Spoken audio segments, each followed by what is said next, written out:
रोशनी और आवाजों का मेला, 50 कहानियां, एक सपना बसेरा। कोई हंसाएगा, कोई रुलाएगा, कोई मंजर दिल को जगाएगा। संग चलेंगे, साथ निभाएंगे, ये सफर मिलके हम सजाएंगे।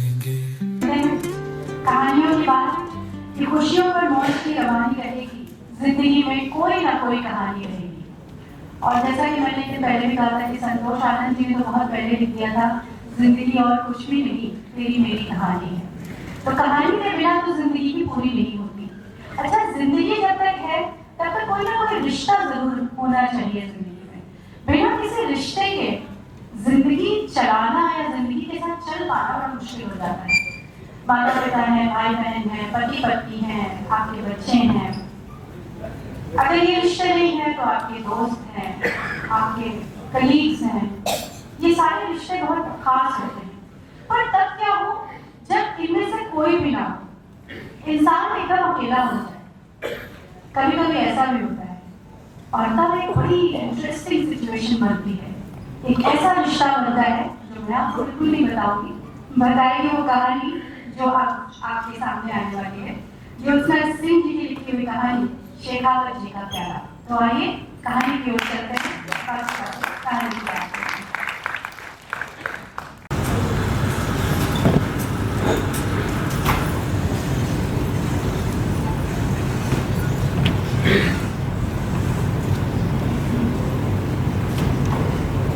नमस्कार, मैं संगम बहुगुणा। नमस्कार, मैं विकास श्रीवास्तव। कहानी शेखावत जी का प्यारा, लेखिका ज्योत्सना सिंह।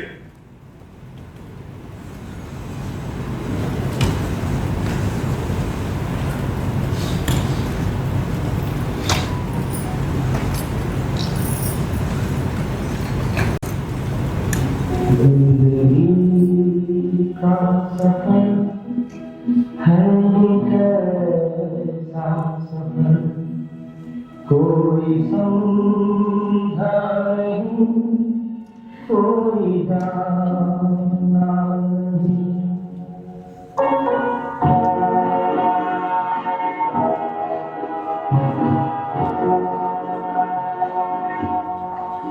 जिंदगी का सफर है कैसा सफर, कोई समझा नहीं, कोई जाना नहीं।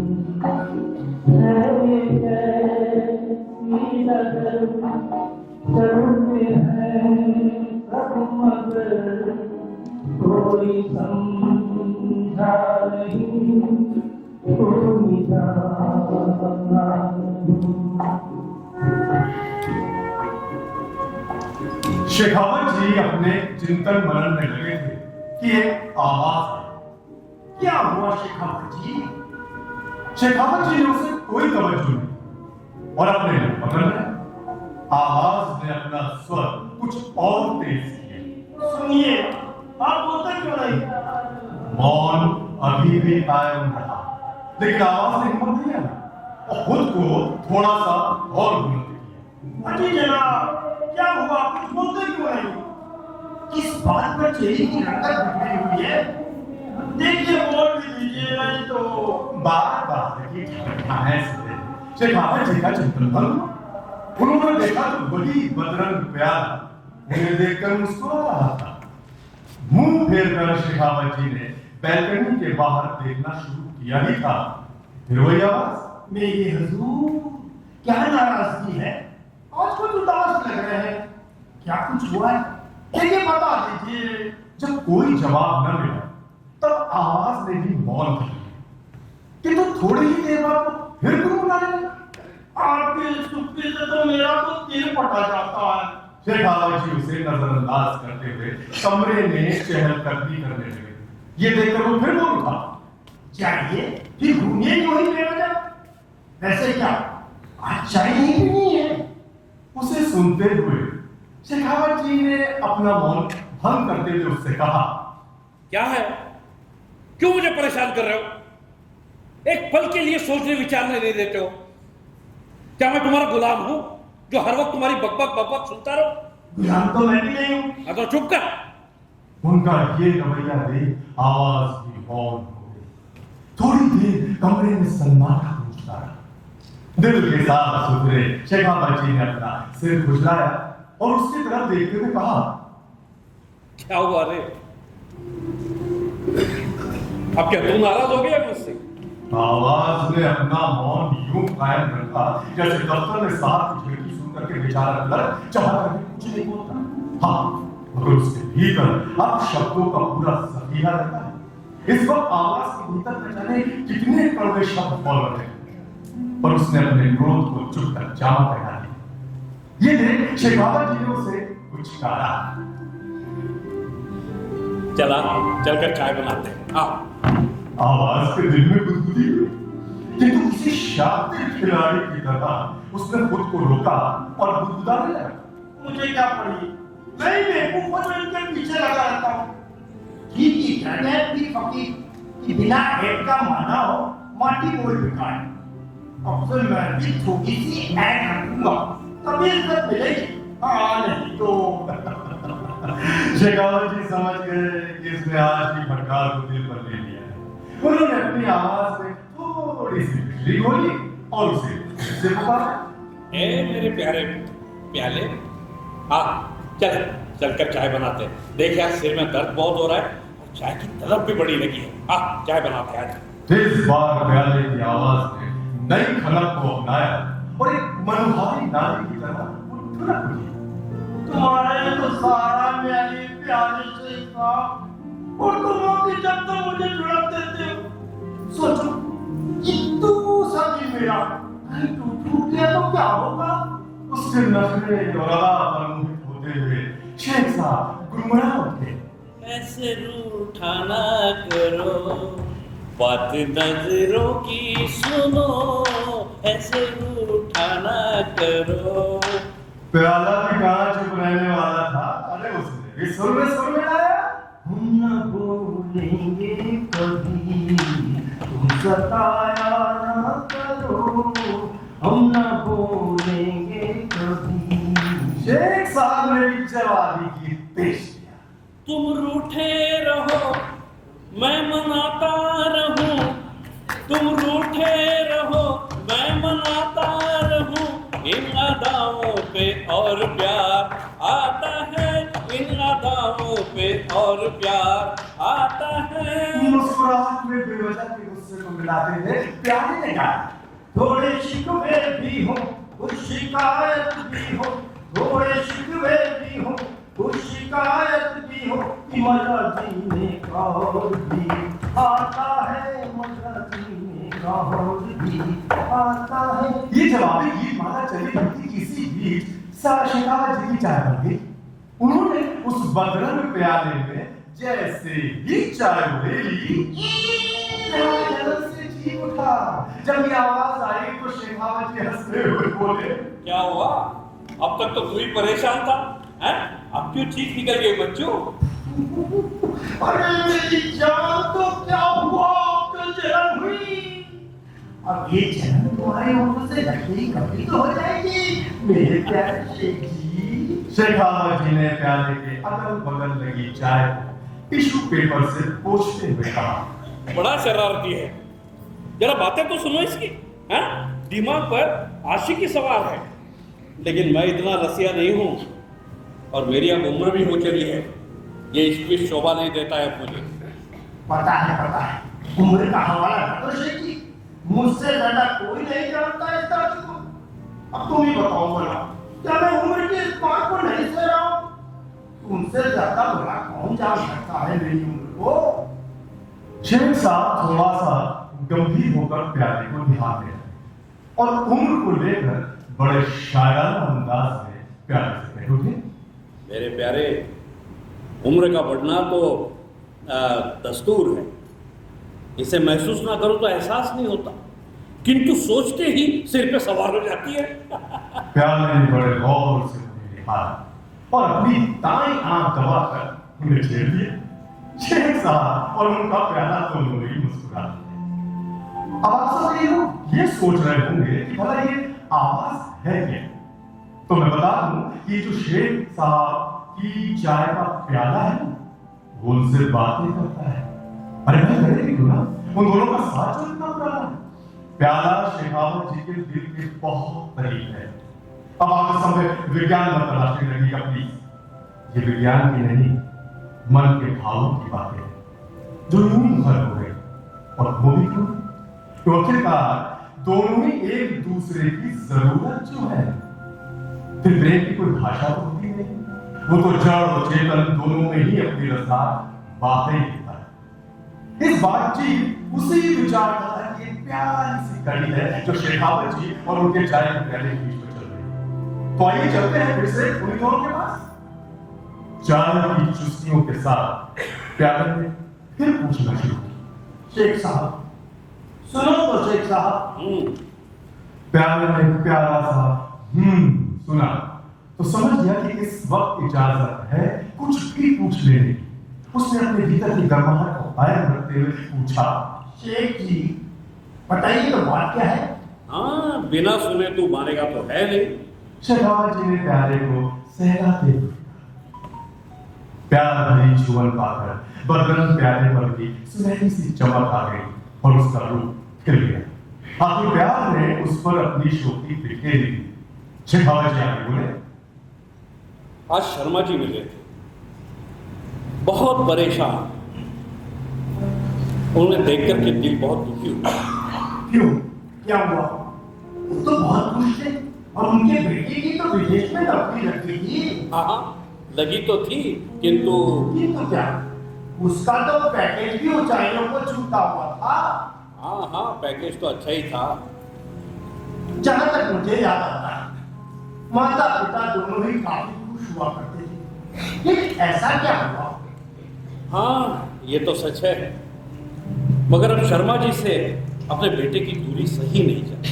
हाँ शेख साहब, अपनों की दूरी सहना तो सच में बहुत मुश्किल काम है। तुम्हें तो याद होगा, शर्मा जी ने कितनी जद्दोजहद से अपना मकान बनवाया था, लेकिन अब उसकी ठीक से देखभाल भी करने वाला कोई नहीं। देखो शेख साहब, एक तो परिवार नियोजन ने परिवार को इतना सीमित कर दिया है कि सब एक फूल को ही जीवन खटिया मान लेते हैं। फिर अकेला करे तो क्या करे? वही तो।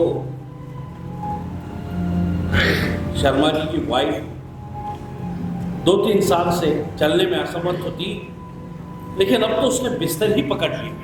ये तो है शेख जी, शर्माई बीमार तो रहती ही है। वही तो। देखो, जवानी में चटर पटर खाती है, शरीर का ख्याल नहीं रखता, योग उनसे किया नहीं गया, बस भोग करती है। अब बीमारी भी तो उन्हीं को ही मिलेगी। बात तो तू सही कह रहा है यार। वो तो मैं करता ही हूँ, बस कभी घमंड नहीं करता। इतने गंभीर विषय के बीच में प्याले की सुबह शेख साहब ने बिल्कुल अच्छी नहीं। उन्होंने उसे पास की मेज पर रख दिया। शेख साहब के हाथों से जुदा होते हुए समझ गया कि इस वक्त का किया गया उसका मजाक गलत हो गया। उसने बड़ी समझदारी से काम लिया और आगे बोला, मुझे लगता है बहुत वक्त से बेटा आया भी नहीं है।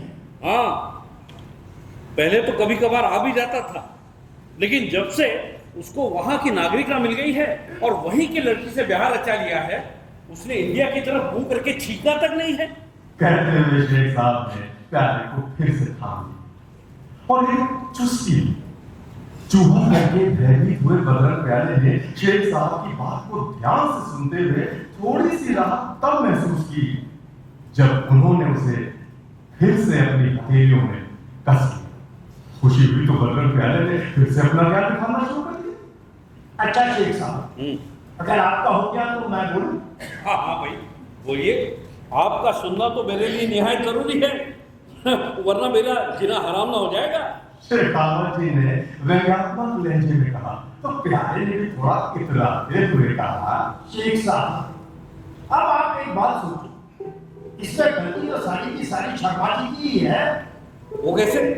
सुनिए, समझाता हूं मैं। हाँ हाँ, समझाइए समझाइए। जब खुशियों से भरा पूरा जीवन था, तब बेटे को अब्राड भेजने का शौक भी तो इनका नहीं था। शेख साहब ने गहराई में डूबते हुए स्वर दिया। प्याला समझ गया कि बात पूरी की जा सकती है। वो आगे बोला, देखिए ना, इनके पास धन की कमी तो थी नहीं, ना ही बेटे के पास विद्या की कमी थी। वो चाहता तो यहाँ अपने देश में क्या कुछ ना हासिल कर लेता। तब तो मम्मी जी को अपने लाडले बेटे को NRI बनाकर सोसाइटी में अपनी नाक ऊंची कर दी। तो भूखेगा कौन? बोलो बोलो बोलो। सही कह रहे हैं। हमारे समाज में भी न जाने ये कैसी अंधी दौड़ मची हुई है। पहले तो हम महंगी शिक्षा के पीछे भागते हैं और फिर बच्चों को नंबर की रेस में लगा देते हैं। जरा भी परसेंटेज कम हुआ कि माँ बाप के रातों के दिन गायब, बच्चे को नाकारा घोषित कर दिया जाता है। दिन रात पढ़ने की काला पानी जैसी सजा सुना दी जाती है और नंबर की पोटली भारी किए बिना उठे तो जान की आफत है, समझो। और क्या, यही तो मैं भी कह रहा हूं। और पहले इसके बाद शुरू हो जाती है नौकरी की नौकरी। नौकरी में आजकल नीचे से ऊपर जाने की प्रथा तो जैसे विलुप्त सी हो गई है। हर एक को सीधे फुनगी को ही पकड़ना है, फिर उसके लिए चाहे कितने अन्य सुख पीछे छूट जाए, टहनियां क्यों न टूट जाए, अपनी जड़ें क्यों न सूख जाए, लेकिन उसे दौड़ना है, उसे दौड़ना है और तब तक दौड़ना है जब तक उसका नाम समाज के रईस जादों में शामिल न हो जाए। शेख साहब, पैसे कमाने की दौड़ में सब मिल जाते हैं। इस सब के बीच बचपन और जवानी दोनों ही पिस करके रह जाते हैं। अब न रहा बचपन का गुल्ली डंडा, न जवानी की चाय वाली टपरी पर हाथ लेके गर्मा कर। मगर जीवन में एक वक्त तो आता ही है शेख साहब, जब हम ये सोचते हैं कि हमसे सब कुछ ले लो, मगर एक बार हमारा बचपन लौटा दो। ये शोहरत भी भले छीन मुझसे मेरी जवानी, मगर मुझको लौटा तो बचपन का सारा, वो कागज की कश्ती, वो बारिश कागज की कश्ती, बारिश का पानी। सच है, छोड़ो हमें क्या, अरे भोगेंगे तो शर्मा जी ना।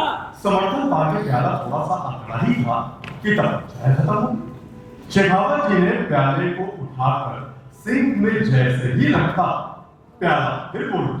शेख साहब, अरे मुझे आती है बात, पसंद नहीं आती है और मुझे यहाँ वहाँ गंदगी में डाल जाते हैं। अरे मालिक सुनो तो, 2 मिनट भी नहीं लगेंगे मुझे साफ सुथरा करके या साफ करके देने में। अरे जरा सुनिए तो। शेखावत साहब ने उसकी एक न सुनी और रोज की तरह ही कमरे का रुख कर लिया। अब सोचने वाली बात यह है कि आखिर ये हुआ कैसे। शेखावत जी की वार्तालाप एक चाय के प्याले से कैसे होने लगी। आवश्यकता ही आविष्कार की जननी है, तो बस यही हुआ था शेखावत जी के साथ। शेख साहब एक भरे पूरे परिवार से थे, जहां हर वक्त चहल पहल चिल्कों से उनका घर आंगन भरा रहता था। शेखावत साहब एक छोटी सी सरकारी नौकरी करते हुए स्वांता सुखाए लिखते पढ़ते रहते। शेखावत साहब की शादी एक शौकीन मिजाज अमीर घराने की लड़की से हो गई।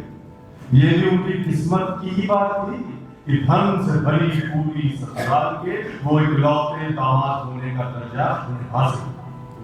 पर पत्नी और शेखावत जी के शौक कभी एक जाएगा और वो अच्छे शोर न साबित हो सके। शेखावत जी ने 35 साल से अपना तबादला करवा लिया और दिल्ली का बस तब से यही सब शुरू हुआ।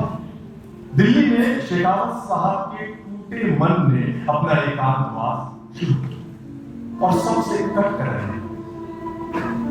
कुछ वो कटे, कुछ धीरे धीरे परिवार के भाई बंधु उनसे विमुख होकर रह रहे थे।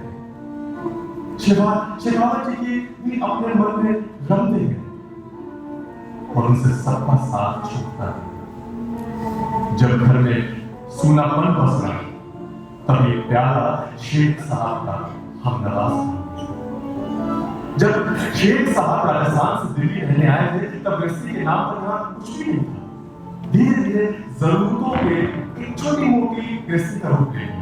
बस उसी शुरुआती दौर का है उनका ये प्याला जो अपने परिवार के 6 लोगों के साथ शेखावत साहब के इस छोटे से घर में आया था। इतने वर्षों में उन 6 प्यालों में से 5 तो शहीद हो गए, पर यही प्याला बचा है जो कि आज शेखावत जी का प्याला बन गया। और इतने दिनों के उनमें आपस में इतनी अंतरता आती है कि प्याला बोल उठा। आज शाम में जब शेखावत जी घर से लौटे तो तरकारी भाजी के साथ 6 नए प्यालों का सेट लेकर गया। पूरा दिन आपके तरह से आलस के पीछे मैं सिंक पे पड़ा रहता हूँ। शेखावत जी बिना कुछ बोले अपने काम में लगे। प्यारे ने एक बार फिर गड़बड़ की। काम वही तो वक्त पर किया जाए, लेकिन नहीं, आप तो तब करेंगे जब आपको जरूरत होगी। अभी जलन लगेगी तो पहले प्याले का गहन वो गर्म होगा, तब चाय मिलेगी, फिर बड़े प्यार से टिश्यू से पोछा भी जाएगा। अरे सुबह धो करके रख देते तो अब तक हम सूख भी जाते। सोच करके देखिए ना शेख साहब, एक पेपर बचता तो आप प्रकृति पर भी उपकार करते। रोज एक टिश्यू पेपर बर्बाद करते हैं। कभी सोचा है कितने पेड़ करते हैं पेपर बनाने में? सब सुनते हुए भी जब शेखावत जी कुछ नहीं बोले तो प्यारे ने भाप लिया कि फिर कोई गड़बड़। वो भी चुप होकर उनके काम समाप्त होने का इंतजार कर रहा। तभी उसकी नजर नए आए उन प्यालों पर पड़ी तो जलन की भावना से उसका तन बदन तब उठा। इतनी जलन तो उसे गर्म चाय डालने पर भी नहीं होती है जितनी उसे अभी हो रही थी। शेखावत जी ने जैसे ही उसे साफ करने के लिए पानी के नीचे किया, उनके हाथ का स्पर्श और ठंडे जल की छुअन में प्याले की जलन कुछ कम तो की, पर हाय ईशा, अरे इस जलन का क्या ये कभी कम हुई है? संबंधों में बिना कड़वाहट भरे वो खींच कर शेखावत जी से बात फिर बोल उठा। चल वक्त तो मिला। शेखावत जी ने उसे उसकी जगह से हटाकर वही सिंक के किनारे जब अपनी जगह छीनी तो प्याला तड़प उठा और बोला, अभी कुछ कहूंगा तो पूरा नहीं करूंगा। बहरहाल बताएंगे मुझे कि ये नए नवेले प्याले क्यों लाए? शेखावत जी ने कुछ भी नहीं। आदतन वो जो शब्द का उच्चारण करते और तवज्जो देते थे वो भी नहीं किया। तब चिढ़ा हुआ प्याला दोबारा बोल उठा। शेख साहब, पूछ सकता हूँ कि आखिर मुझ में ऐसी क्या कमी आ गई है जो जनाब नए प्याले लेकर के आए? अरे भाई कुछ लोग आने वाले हैं, क्या सबको तुझ में ही चाय परोसूंगा? अच्छा, नाराज क्यों होते हो? अरे तू सवाल ही मूर्खता भरा कर रहा है। अच्छा, मैं मूर्खता भरी बातें करता हूँ। और नहीं तो क्या, बहुत बहुत अच्छी बातें कर रहा है। आज तक तो कोई नहीं आया, फिर भला आज कौन आने वाला? क्या सब कुछ तुझे बताऊं? फिर किसे बताओगे? बिना कोई जवाब दिए और बिना कुछ खाए पिए शेखावत जी अपने कमरे में चले। जो दिन में देखा वो अभी तक उन्हें टीस रहा था। फिर सोचने लगे जब कोई सरोकारी नहीं रहा तो भला ये टीस क्यों? बहुत बुरे था सबको, पर कोई तसल्ली भरा जवाब नहीं मिला। आधी रात हो चली थी, नींद को ना आना था ना बोले। तब सोचा चलो अपने प्यारे से ही गुफ्तगू कर ली जाए, आखिर वही तो है सुख का साथी। वो उठकर चौकी की ओर गए। वहां तो अलग ही महामारी छिड़ी हुई थी। बदरंग प्याले और नए प्यालों के बीच गर्मा गर्म बहस चल रही थी। मेरी जगह लेकर तुम सब इस बात से पूछो। अरे हम नए नवेले हैं भाई, हमारा रंग रूप देखो, तुम सब तो अपने इस रंग रूप पर जो इतना इतरा रहे हो ना, वो सब एक दिन फीका हो जाएगा। जिंदगी इतनी आसान नहीं होती बच्चों। जब गरम गरम चाय दी जाएगी तब पता चलेगा कि जीवन जीने के लिए कितना तपना पड़ता है, कितना तड़पना पड़ता है, कितना सहना। ये जो अपने इतने बड़े परिवार के साथ का रुतबा लिए फिर रहे हो ना, ये सब भी एक दिन अलग अलग हो जाएंगे। ना मानो तो अपने मालिक को ही देख लो। हमारे राजस्थान में हमारे शेख साहब का इतना बड़ा परिवार है, आज कोई उन्हें पूछने वाला नहीं है, सब अपने में ही रमे हुए हैं। सुनो, तुम सबसे जीवन की सच्चाई बयान करता हूं मैं। बताइए बताइए, सच्चाई बताइए बुजुर्गवार। तो सुनो सबके सब, जब तक सबके साथ रहो, सबको अपना हक दो, साथ में अपनी कमाई का आना पाई सब दो, तब तक ही सब अपने हैं, नहीं तो सब बेकार है, जीवन खाली और पतरंग है। चाहते मैं पीछे की संख्या में ही आया था, पर कोई साथ नहीं था। सभी को अपने अपने हिस्से का जीवन जीना पड़ता है बंधु, कोई किसी का सगा नहीं होता, सब वक्त के सगे। वक्त सही तो सब सही, नहीं तो आपकी जगह कोई और ले लेता। जैसे आज तुम सबने मेरी जगह ले ली है, तेरा वक्त एक खराब हो गया, मेरे किरदार का रोटी खत्म होने वाला है, लगता है पता गिरने वाला है। शेखावत जी प्यारे की बात सुनकर कमरे में रहे, उन्हें अपने उलझनों का जवाब उस बदलू प्यारे से मिल चुका था। आज बाजार में अपनी पत्नी को जौहरी की दुकान से किसी और के साथ हाथ में हाथ डाले उतरते देखकर उन्हें जो जलन हुई, वो अपनी जगह छीनने का ही तो दुख था जो इस वक्त उनके मन को साल रहा था। और इस बात का जवाब उन्हें अपने प्यारे को देखकर मिल गया कि किस तरह जब नए प्यारों ने उसकी जगह ले ली, तब बदरंग प्यारे को अपना अस्तित्व खतरे में पड़ता दिखाई देने लगा। और वो बदरंग प्यारा पहले तो चल घुन उठा और फिर खुद को असहाय समझकर सुबह उठा।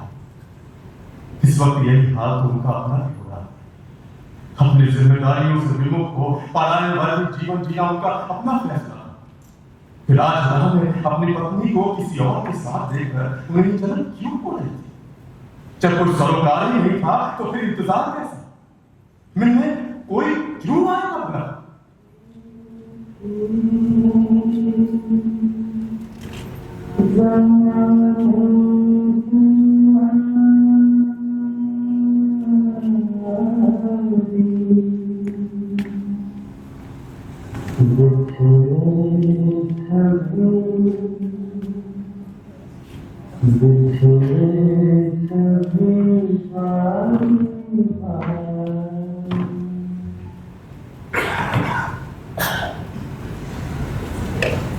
सच कहा प्यारे, जिंदगी इतनी आसान नहीं होती, उसके लिए थकना पड़ता है, सहना पड़ता है, साथ देना पड़ता है। क्या कुछ नहीं था मेरे पास, बड़ा पूरा परिवार था, बीवी बच्चे,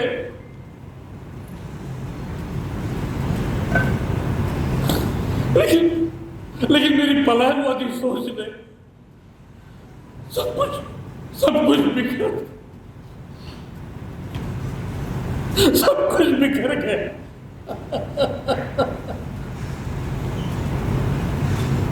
सच कहा तूने, सहना पड़ता है, थकना पड़ता है, साथ देना पड़ता है, नहीं तो ये बेजान में जान खोजनी पड़ती।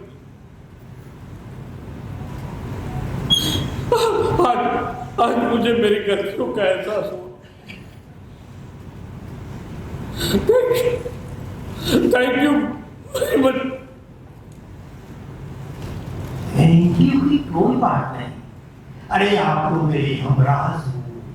चलिए छोड़िए ये सब बातें, एक एक कप गर्मा गर्म चाय हो जाए। शेखावत जी, शेखावत जी, चाय। शेखावत जी, शेखावत जी।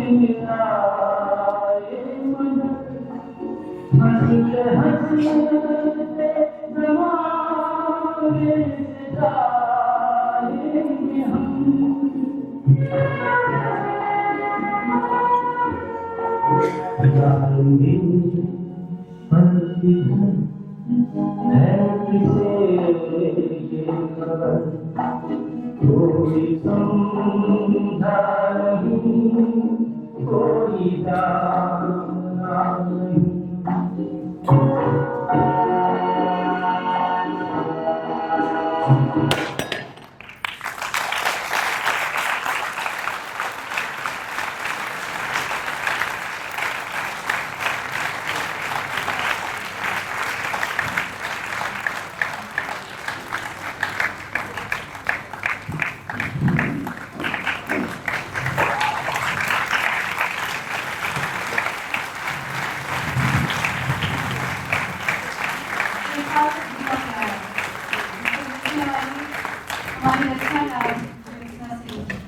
मंच पर नजर आए विकास श्रीवास्तव जी,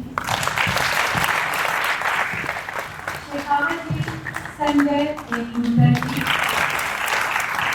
और शेखावत जी के प्यारे के रूप में संगम हो गए।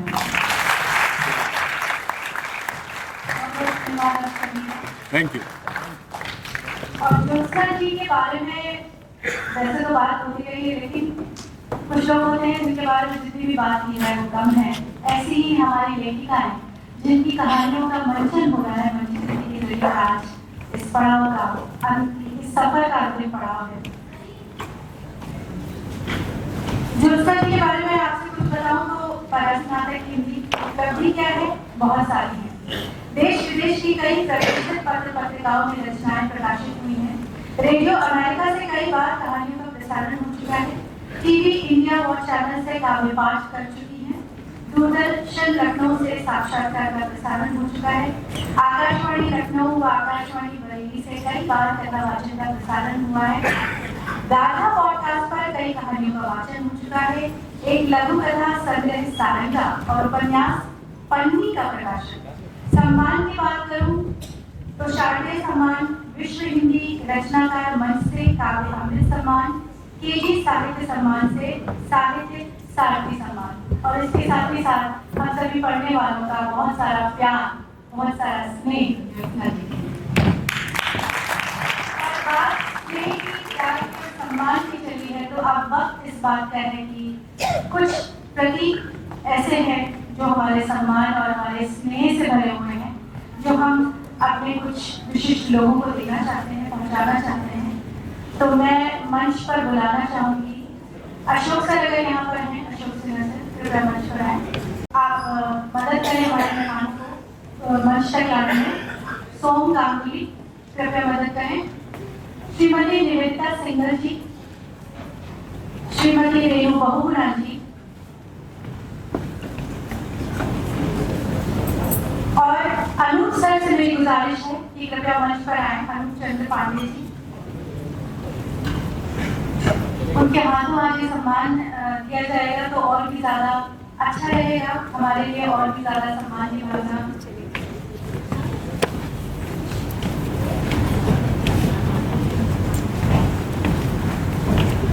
तालियों से स्वागत करें हमारे मेहमानों का। श्रीमती रेणु पांडे जी, अनूप सर जस्ट लेफ्ट। अच्छा, तो मैं चाहूंगी कि प्रवीण द्विवेदी सर यहाँ पर हैं, मैं चाहूंगी कि आप मंच पर आए। इंडिया बुक ऑफ रिकॉर्ड से प्रमिल द्विवेदी जी, ऑफिशियल एडजुडिकेटर।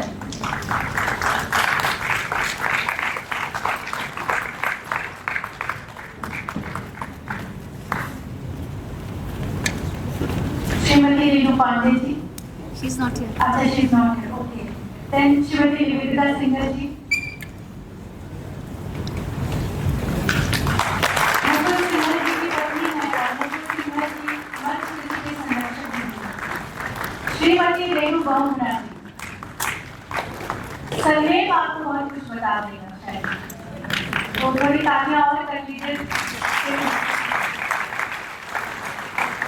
हमारे संगठन बहुगुणा जी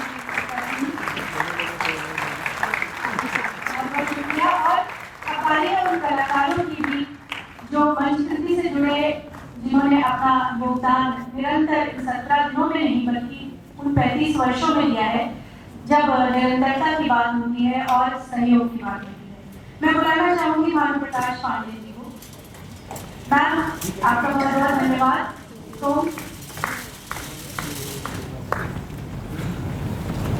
अच्छा, मुझे लगता है सोम भी और में नहीं है। भानु प्रकाश जी।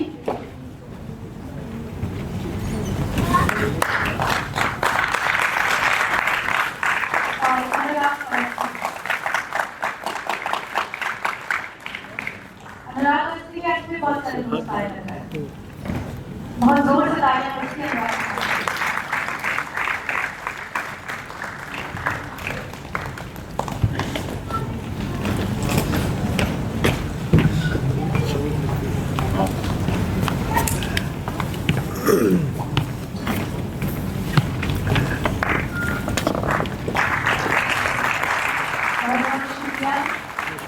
आप सभी का thank you Bhanu ji, thank you Anurag ji, thank you Sonu sir, thank you Ashok sir. और जैसा कि बात होती रही, कल भी बात हुई और लगातार इस बात पे चर्चा होती रही कि अभिव्यक्ति संस्था के माध्यम से हमको वो कहानियां मिली, ज्यादातर वो कहानियां मिली जिनका मंचन यहाँ पर मंचकृति के द्वारा किया गया।